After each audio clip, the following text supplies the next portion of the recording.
Please subscribe Tito Manny Vlog.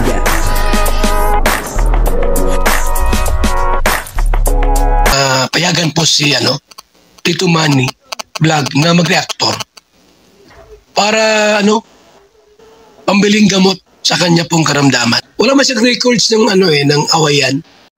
Maganda po nung episode 17, doon sa Danjoy. Ilang beses ko pong pinapanood yung episode 17 kasi napakaganda at habang magkaangkas po sila sa motor ni Joy Diwata ay may tinanong po si Kalingap Dan doon kung napansin nyo ako napansin ko po ang sabi po ni Kalingap Dan ay kung may posible daw po bang mangyari kapag nagtagal-tagal na. Ano po ba yung sagot doon ni Joy Diwata? Kung talagang napansin nyo, dapat alam nyo po kung ano yung sagot doon ni Joy Diwata. Andun po sa video, papanoorin po natin. At alamin po natin kung ano po yung sagot doon ni Joy Diwata sa katanungan ni Kalingap Dan. Pero bago po yan, siyempre ako muna po bumabati sa inyong lahat ng magandang umaga, magandang tanghali. At magandang gabi sa inyong lahat mga kapatid. Saan man kayo ng panig ng mundo naroroon ngayon, ay mag-iingat kayo palagi at pagpalain kayo ng ating Panginoon. Maraming salamat din po sa patuloy na tumatangkilik sa aking YouTube channel at nanonood sa aking video reaction. Patuloy lang po natin suportahan sila Kuya Bal Santos Matubang, Kalingap Rab, Ate Edna Vlog, Jack Tapia, Kalingap Dan, at siyempre mga kasamahan po natin sa Karepa. At ganoon din po yung mga charity vlogger na Kalingap partner. O ito na po yung video.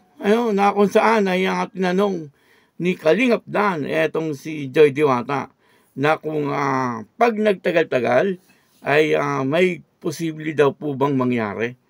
Yun po ang tanong Ano po ba kaya ang sagot doon ni Joy Diwata? Mapapanood po natin dito sa video. Ang kabuuan po ng video ito ay mapapanood po natin sa YouTube channel ni Kalingap Rab. Ayun supportahan po natin Kalingap Rab. May tatanong ako, Joy. Possible ba? Possible yung mangyari pag tumagal-tagal. Feeling ko. May tatanong ako, Joy. Possible ba? Possible yung mangyari pag tumagal-tagal. Feeling ko. Nang ika'y dumating sa aking piling, puso ko'y sumiklab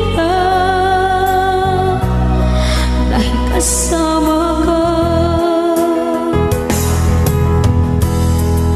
Yun ay nandito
Ay po, no, maliwanag, ano.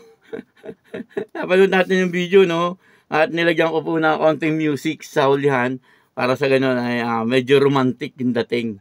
Ano po, kasi ang ganda ng tanong ni Kalingap Dan eh. Ano, yung tanong niya ay, posible ba daw na may mangyari pagka nagtagal-tagal? Ano, parang ano yun parang pasiguradong tanong. Ano po, parang inaalam na niya, ano, na pagka nagtagal-tagal na nga naman, ay, pwede ba daw na mangyari na maging sila? Parang ganun yan, ano po. Pero ang sabi naman ni Joy Diwata, maliwanag yung sagot niya. Ang sabi niya, feeling ko. Ibig sabihin ay nararamdaman ko. Malaki ang pag-asa. Ano po, malaki ang pag-asa na bandang huli ay maging silang dalawa talaga. Ano po, at marami matutuwa, ano, kapag nangyari po yan. Kasi siyempre, yan po ang gusto ng lahat eh, no? Yung magkaroon po talaga sila ng relasyon na sila na talagang dalawa. Ano po, kumbaga sila yung maging mag-on, maging mag-girlfriend or boyfriend. Parang gano'n, ano po, at lahat naman po ay sang-ayon. Ano, wala pong kumukontra. Ano, pero siguro may kukontra dyan, baser. Pero po sa kapamilya ni Kalingap Dan ay okay. Ano, approve lahat. Kaya Joy Diwata, ano po, si Mama Gemma, ano, si Yaya Beth, at si Kalingap Hana, si Kuya Brooks, ano, at si pangalan ng asawa niya, ano, ni Kuya Brooks, si Elena ba yun, ano? Elena yata ang pangalan, no? Kung ako mali, tama niyo po ako. At si Nanay Imelda, ano, yung nanay ni Joy Diwata, boto rin po siya kay Kalingap Dan. Ano po, at siyempre, yung naka-scout kay Joy Diwata, si Andy Kayakap. Botong-boto po yan, ano. At ganoon din po yung Team Brooks, ano. Lahat po ng Team Brooks talagang botong-boto. Ano, na magkaroon po silang dalawa ng magandang relasyon. Ano po, at nakakatuwa naman kung sakaling mangyayari po yun, ano. At talagang binigyan ng pag-asa ni Joy Diwata, itong si Kalingap Dan. Doon po sa sagot niya, ano, na feeling ko, ibig sabihin ay nararamdaman ko, nasa bandang huli, tayo talagang dalawa. Parang gano'n yun, ano po, maraming viewers, ang talagang natuwa sa sagot na yon ni Joy Diwata. Kahit ako po, ay talagang tuwan-tuwa ako sapagkat sa pamamagitan po nung sagot niyang yon, ibig sabihin, ay malaki ang pag-asa talaga ni Kalingap Dan na bandang huli, ay maging sila talaga. Ano, sana ay hanggang sa magkaanak silang dalawa. Magkaanak agad. Hindi pa nga nagkakaroon ng relasyon eh. Ang ibig sabihin ay sana yung love team nila ay talagang tumagal ng tumagal. Ano po, hanggang sa makagraduate si Joy Diwata, tapos hanggang sa yun na, maging sila, magpakasal, magkaanak, ay tuloy-tuloy pa rin yung pagpapakita nila sa publiko ng kanilang buhay. Ano po, maganda yun, ano, kasi masusubaybayan natin talaga yung buhay nila. Ano po, pero doon muna po tayo sa magiging magandang relasyon nila. Ano, grabe, ang haba ang haba kagad ng narating ko. hindi pa nga nagkakaroon ng relasyon eh, no? Doon muna tayo sa relasyon, ano po. Kaya yun, ano, sa sagot po ni Joy Diwata ay malaki ang pag-asa ni Kalingap Dan, ano po. Abangan po natin ang mga bawat mangyayari pa. Patuloy lang po nating abangan itong Dan Joy. Ano po, at patuloy po nating panoorin. Ano po, sapagkat napakaganda ng teleserye. Maraming salamat po sa inyong lahat. Ako po si Tito Manny Vlog na nagsasabing God bless you all. Diyos mabalos.